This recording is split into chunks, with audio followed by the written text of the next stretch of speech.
मुझे कंटेंट बनाते हुए ऑलमोस्ट 1.5 साल हो गया और इस वीडियो में हम लोग जानेंगे कि एक कंटेंट क्रिएटर की स्ट्रगल्स क्या क्या होती है।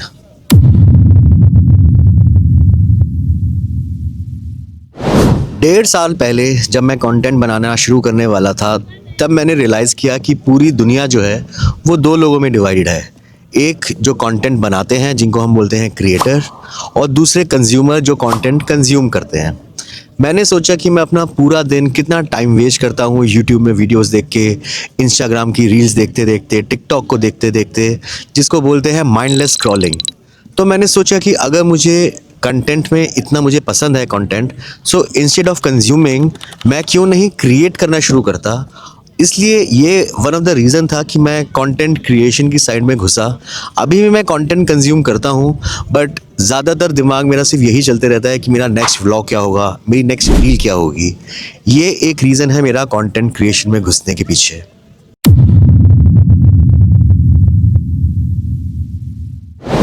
दूसरा रीज़न ये है कि अगर आपने ध्यान दिया हो, कोविड के टाइम पे जब हम लोग सब घर में बैठे हुए थे, तो कितना ज़्यादा हम लोग कंटेंट कंज्यूम करना शुरू हो गए थे। हर एक बंदा सिर्फ यूट्यूब, इंस्टाग्राम पे घर पे बैठ के सिर्फ उसी को ही कंज्यूम करता था। और मुझे लगता है कि आने वाले कुछ सालों में एक ऐसा ही पेंडेमिक टाइप कुछ चीज़ होने वाली है। वो चाहे हम लोग बोले आर्टिफिशियल इंटेलिजेंस आ जाएगी तो लोगों को अपने घर में बैठना होगा, या फिर से कोई पेंडेमिक आएगा, या कोई वॉर होगी। वो सोच के मैं सोचता हूँ कि क्यों ना कुछ क्रिएशन साइड में जाओ, कि कंज्यूम करने के बजाय लोग मेरा कंटेंट को कंज्यूम करें, मैं क्रिएट करूँ और वो मेरा कंटेंट को कंज्यूम करें। इसलिए मैं क्रिएशन साइड में गया, क्योंकि कहते हैं by 2030 content creation as an industry वो पहुंच जाएगी करीब 2 या 3 trillion dollar, which is a very big economy. ये है मेरा दूसरा रीज़न कंटेंट क्रिएशन करने के पीछे।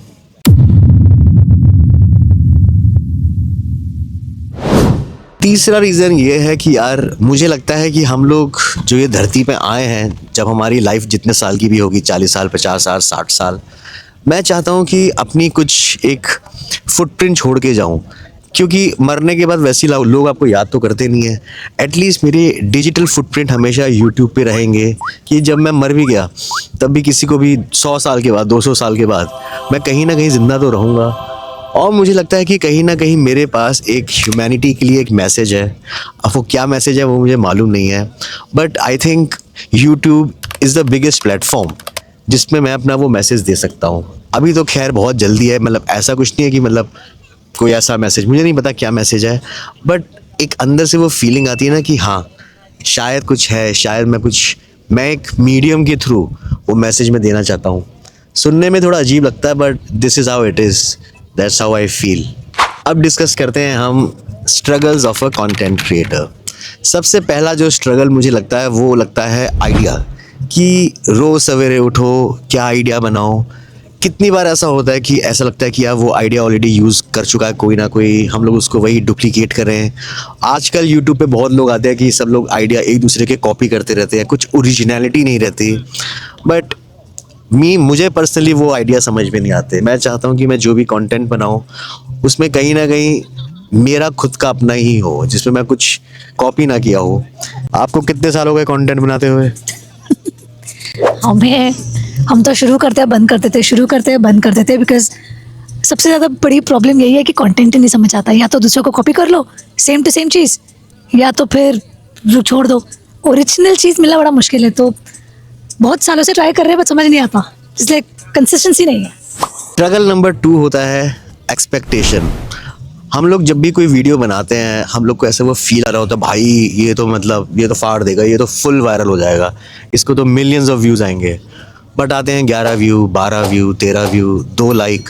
वो 2 लाइक भी अपने मम्मी पापा घर वाले कर देते हैं। तो वो सबसे बड़ा वो स्ट्रगल होता है, वो जो डिसअपॉइंटमेंट आपको वो रोज़ मिलती है। वो आपको सिखाता भी बहुत कुछ है कि लाइफ इज़ नॉट फेयर। और 1.5 साल कंटेंट बनाते बनाते मैंने ये भी रियलाइज़ किया कि जो भी हम लोग प्लानिंग करते हैं, जो भी हम लोग सपने देखते हैं, वो सपनों में बहुत अच्छा लगता है। जब वो ग्राउंड रियलिटीज़ में आता है तो वो एक डिफरेंट ही व्यू होता है। इसलिए कहीं ना कहीं एक्सपेक्टेशन बहुत मार देती हैं। हम लोग जितने भी फेमस यूट्यूबर या फेमस कंटेंट क्रिएटर देखते हैं, वो सब इसी जर्नी से गए होते हैं। कुछ बहुत लकी लोग होते हैं जो 10 12 15 वीडियो में सुपर हिट हो जाते हैं, कुछ मेरी तरह होते हैं। मैंने 990 वीडियोस में ऑलरेडी बना चुका हूँ, 1000 वीडियो तक पहुँचने वाला हूँ। और मैंने सोचा था कि मैं 1000 वीडियो से पहले ये वाला वीडियो बनाऊँगा जिसमें अपनी मैं स्ट्रगल्स को शेयर करूँगा कि कैसे हर वीडियो से पहले मुझे लगता है बॉस यही वीडियो है, यही वीडियो कुछ करिश्मा करेगा। और उस वीडियो को आते हैं 11 व्यू, इस वीडियो को भी आएंगे 12-13 व्यू। आपको क्या लगता है एक्सपेक्टेशन के ऊपर? हमने उम्मीद करना छोड़ दिया है, जितने आए आए, नहीं तो छोड़ो, just move, forget it and just move on to the next one. मैंने भी कुछ ऐसे ही सोचा है, तो अब मैं जब भी अपना कोई कंटेंट डालता हूँ बार बार मन करता है उसको देखने का, हाँ भाई कितने व्यू आ गए, हाँ भाई कितने लाइक आ गए।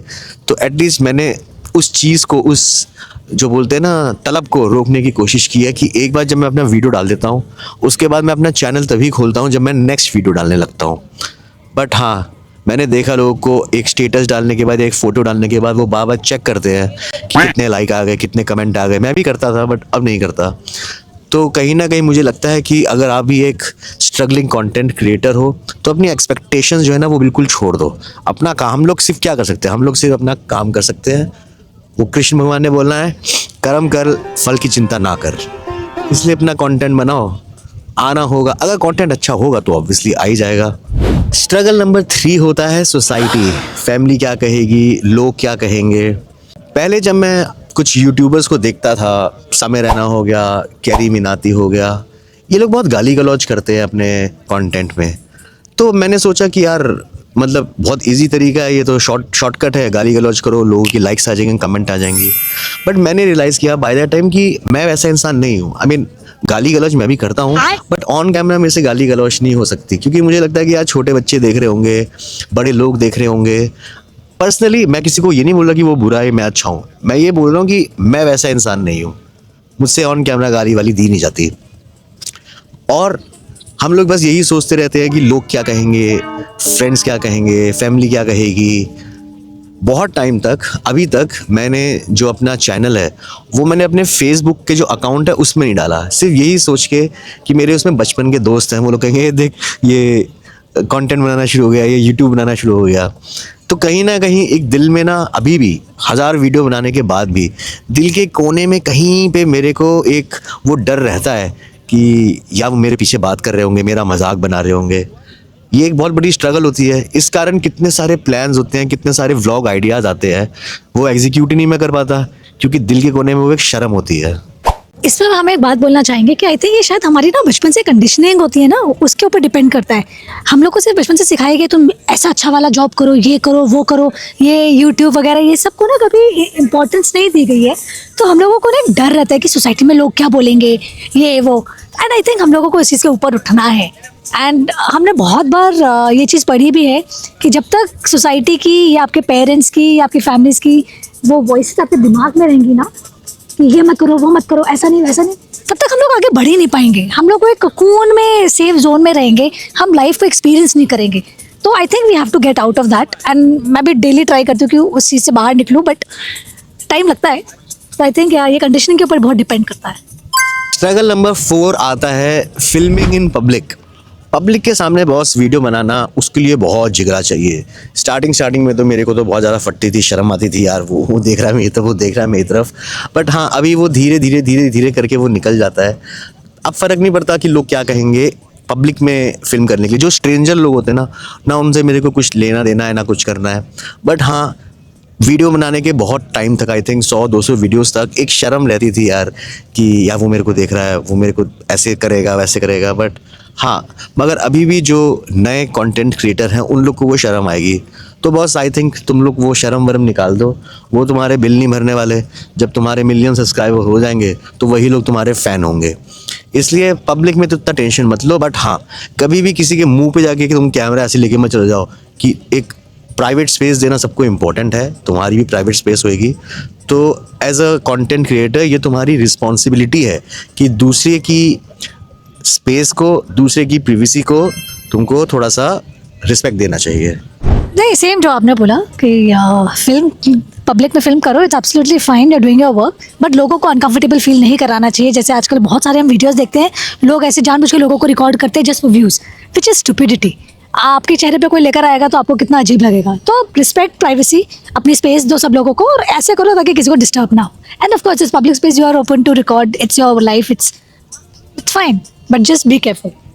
पांचवा स्ट्रगल आता है एडिटिंग. ये आई थिंक किसी भी कंटेंट क्रिएटर, जो अपकमिंग कंटेंट क्रिएटर है, उनके लिए एक बहुत ही बड़ी एक स्ट्रगल, एक बहुत ही बड़ा ब्लॉक रहता है.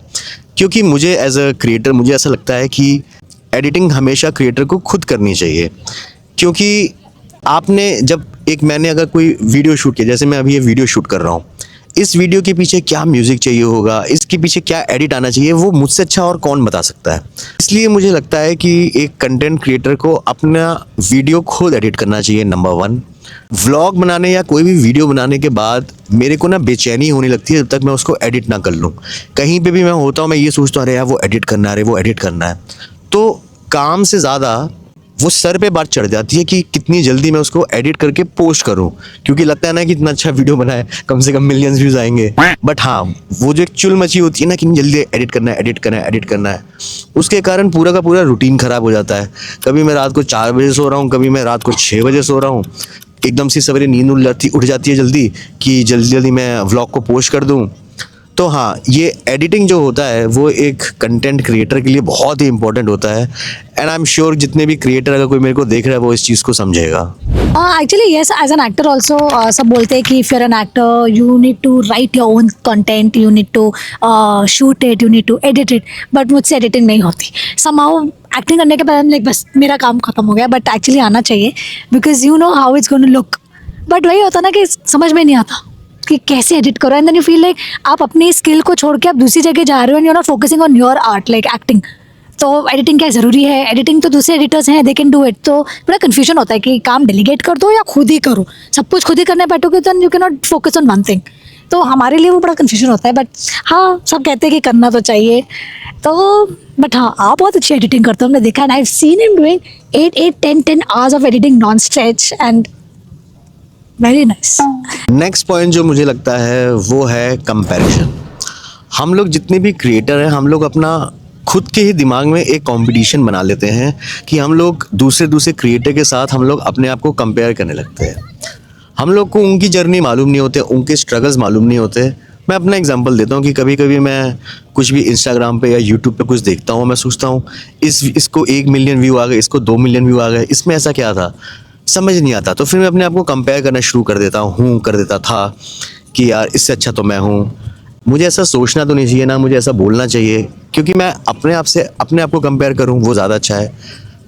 उस तरीके से अगर देखा जाए, 1.5 साल पहले जो मैं कंटेंट बनाता था, आपको मेरे चैनल में मिल जाएगा. 1.5 साल पहले जाके मेरी वीडियोस देखना, उससे मैं कितना ज़्यादा इवॉल्व हो गया. मेरी एडिटिंग स्किल्स कितने अच्छे हो गए, मैं AI इफेक्ट्स डालना शुरू हो गया. तो आई थिंक हम लोग को अपने को कंपेयर नहीं करना चाहिए दूसरे क्रिएटर से. बट ऑब्वियसली इंसान है तो कंपेयर कहीं ना कहीं तो हो ही जाएगा. बट हाँ, comparison is one of the point जिससे हम लोग को बाहर निकलना चाहिए.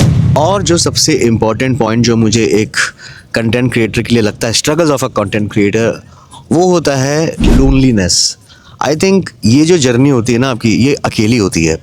एक टाइम के बाद आप हायर कर सकते हो, आपने कैमरामैन को हायर कर लो, आप एडिटर को हायर कर लो.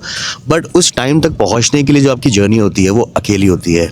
मेरे कितने आइडियाज़ फ्लॉप हो गए क्योंकि मैं कभी इसको बोलता था कि चलते हैं बाहर, मैं अपने फ्रेंड्स को बोलता था, बट वो साथ नहीं मिल पाता था. वो जो एक ज़ील होती है ना, एक एंथुसियाज़म होता था, वो उस दूसरी तरफ से नहीं मिल पाता था. तो कितने मेरे प्लान ऐसे ही फेल हो जाते थे क्योंकि मैं अकेले एग्जीक्यूट नहीं कर पाता था. तो loneliness is one of the reason. कितने प्लान मैं इसीलिए नहीं जा पाया क्योंकि मैं सोचता था कि यार अकेला जाके मैं क्या ही करूँगा. तो कहीं ना कहीं इस ब्लॉक को अपने दिमाग से बाहर निकालना है कि बॉस कोई बात नहीं, अकेले कर लेंगे. और जब वो निकल जाएगा, जैसे मैं निकालने की अभी कोशिश कर रहा हूँ, जैसे ये व्लॉग बनाने के लिए मेरे को हफ्ता 10 दिन हो गया, मैं बोल रहा था बीच चलते, बट कहीं ना कहीं मूड नहीं बनता था, प्लान नहीं बनता था. आज बन गया. तो वो चीज़ को हमको बाहर निकलना है कि ये हमारी खुद की अकेले की जर्नी है, सोलो जर्नी है, और आपको अकेले ही बाहर निकलना है. I agree because as an actor मुझे भी यही लगता है कि ना कोई साथ में आ जाए, कोई वीडियोस बना ले साथ में, कोई शूट कर दे. बट कई बार ऐसा नहीं होता है, आपको अकेले ही करना पड़ेगा. मुझे ही अकेले अपनी लाइटिंग करनी पड़ती है, अकेले अपने स्क्रिप्ट रिकॉर्ड करके क्यूज देने पड़ते हैं. बिकॉज कई बार होता है कि आपको वो जो एनर्जी चाहिए होती है ना सामने वाले से, वो नहीं मिल रही होती है. ये आप भी कई बार हमारा सपोर्ट चाहते हो, हम भी कई बार चाहते हैं, बट हम लोगों की एनर्जी भी उस टाइम पे सेम लेवल पे नहीं होती। तो कई बार ऐसा लगता है कि छोड़ो यार, हम खुद ही कर लेंगे। तो आई थिंक वही है, you have to understand that जो भी करना है आपको अकेले ही करना है। बहुत कम लकी लोग होते हैं जिनको सेम एनर्जी, सेम फ्रीक्वेंसी सामने वाले से मिल जाती है एंड हमेशा मिलती है। तो आई ऑलवेज ट्राई कि हम एक दूसरे को सपोर्ट करें, बट हमेशा वो नहीं हो पाता, बट वही है, करना है। And actually I am so happy कि अच्छा हम लोग बाहर बीच पे आए हैं, इतना अच्छा मौसम, इतना अच्छा लग रहा है बाहर निकल के रिकॉर्ड करने में। It just feels good. शायद घर के अंदर बैठे बैठे ना दिमाग भी ब्लॉक हो जाता है, तो बाहर निकलना बहुत ज़रूरी है। तो आज से हम लोग हर संडे को बाहर निकला करेंगे।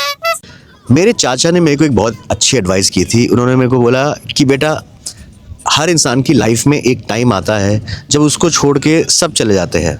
For example, mummy papa, wife, दोस्त, धीरे धीरे धीरे करके सब लोग चले जाते हैं, या वो आपसे दूर हो जाते हैं या मर जाते हैं, कहीं ना कहीं वो आपसे दूर हो जाते हैं। कहते एक चीज़ कभी आपसे दूर नहीं होगी, वो है एक शौक़।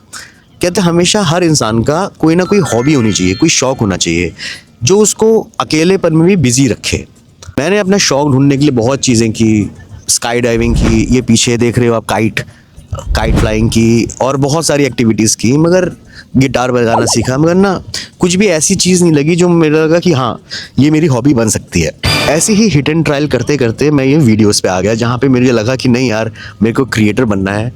और ये हॉबी इतनी ज़्यादा मेरे अंदर अब घुस चुकी है कि मुझे नहीं लगता कि मरते दम तक मैं ये छोड़ने वाला हूँ।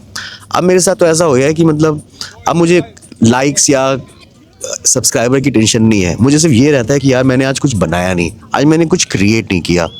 और मुझे लगता है कि हर इंसान के अंदर ना एक क्वालिटी होती है क्रिएट करने की। आई थिंक मेरे लिए वो ये है अब।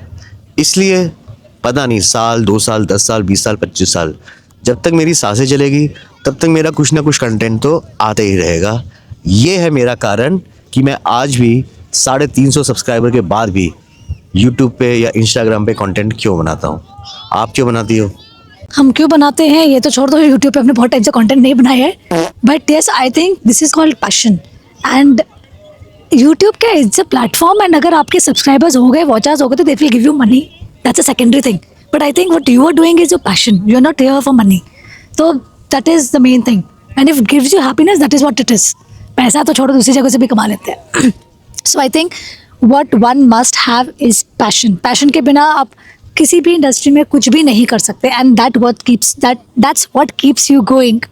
अगर ये वीडियो, ये व्लॉग कोई भी क्रिएटर देख रहा है जो मेरी तरह लाइफ में इस टाइम पे स्ट्रगल कर रहा है, जिसको लगता है कि यार कहीं वो अपना टाइम वेस्ट तो नहीं कर रहा, जिसको पूरी दुनिया बोलती है, जिसको पूरी दुनिया डाउट करती है कि ये कर पाएगा या नहीं कर पाएगा, जिसको जब अपने आप को आप कंपेयर करते हो दूसरे क्रिएटर के साथ तो दुख होता है कि लगता है कि अरे मेरे पास अच्छा कैमरा नहीं है, माइक नहीं है, एडिटिंग स्किल्स नहीं है। So don't worry, out of personal experience में बता रहा हूँ कि ये जो गेम है, जो मुझे समझ में आया, ये वॉल्यूम गेम है। मतलब जितने ज़्यादा आप वीडियोस बनाते रहोगे, हर एक वीडियो के साथ आप कुछ ना कुछ सीखते रहो। जैसे जब भी मैं अपना कोई भी वीडियो बना के एडिट करता हूँ तो मैं सोचता हूँ अरे ये मैंने ऐसे क्यों बोला। हर एक वीडियो के साथ आपकी क्वालिटी, आपकी एडिटिंग स्किल्स ठीक होती रहेंगी। तो बात वही है हार मानने वाली। आप कब हार मानते हो, it all depends on that. शायद आप 10 वीडियो में हार मान जाओ, शायद 20 वीडियो में हार मान जाओ, शायद 50 वीडियो में हार मान जाओ। और हार आप तब मानोगे जब आपका फोकस होगा सब्सक्राइबर और व्यूज़ लेके आना। अगर आप अपना फोकस ही चेंज कर दो, जैसे मैंने अपना फोकस ऐसे ही चेंज कर दिया, क्योंकि एक बंदे ने मेरे को पूछा कि bro why do you love vlogging so much. तो मैंने उसको बोला, मैंने कहा इट्स नॉट अबाउट लविंग और हेटिंग नाउ। अब मेरे साथ ऐसा हो गया कि अगर मैं वीडियो नहीं बनाता तो मुझे बेचैनी होती है। तो अब मेरे लिए वो सब्सक्राइबर हो या ना हो, व्यूज़ आए या ना आए, उसके मैं ऊपर उड़ गया हूँ। अब मुझे सिर्फ बनाना है, क्योंकि एक मेरी हॉबी है। इस वीडियो को एडिट करने में पता नहीं कितना टाइम लगेगा, but at least I am looking forward कि एडिट करूँगा मैं। तो मैं आपको सिर्फ यही सजेस्ट करूँगा कि ये व्यूज़ या सब्सक्राइबर को देखना छोड़ दो, अपनी तरफ से अच्छा काम करते रहो। हमारे हाथ में क्या है? हमारे हाथ में है अपना 100% देना, हम वही दे सकते हैं। अब वो दूसरे पे डिपेंड करता है, यूट्यूब एल्गोरिदम पे डिपेंड करता है, प्लस आपके कंटेंट पे डिपेंड करता है। आई पर्सनली फील ये एल्गोरिदम कुछ नहीं होता। अगर आपका कंटेंट अच्छा है तो वो चल जाएगा, वो लोगों से रिलेट होना चाहिए, लोगों को पसंद आना चाहिए। हम उस एडवाइस देने वाले काबिल नहीं है अभी हम, बिकॉज हम खुद एक बहुत बड़े कंटेंट क्रिएटर नहीं है। But yes, one thing I always know and understand as an audience or as a creator is just enjoy doing what you do. I enjoy acting, तो मुझसे कोई 12 घंटे भी एक्टिंग करा ले, मुझे कोई फ़र्क नहीं पड़ता. आधी नींद से उठा के एक्टिंग करवा ले, I can do it. So if you take it as a task कि अरे हमको बस वीडियो बनाना है फॉर द सेक ऑफ बनाना, then no, then it will not work. बहुत जल्दी हार मान जाओगे, बहुत जल्दी you will exit from the whole thing of making. But enjoy. People want to see authenticity. People want to see you. People want to see who you are. People want to see how you behave, how you talk. आप लोगों की life में enjoyment डालो, मस्ती डालो, entertainment डालो, knowledge डालो, whatever, and people will enjoy that. So yeah, that is what we all have to find in ourselves. That's it. Just be yourself, I feel.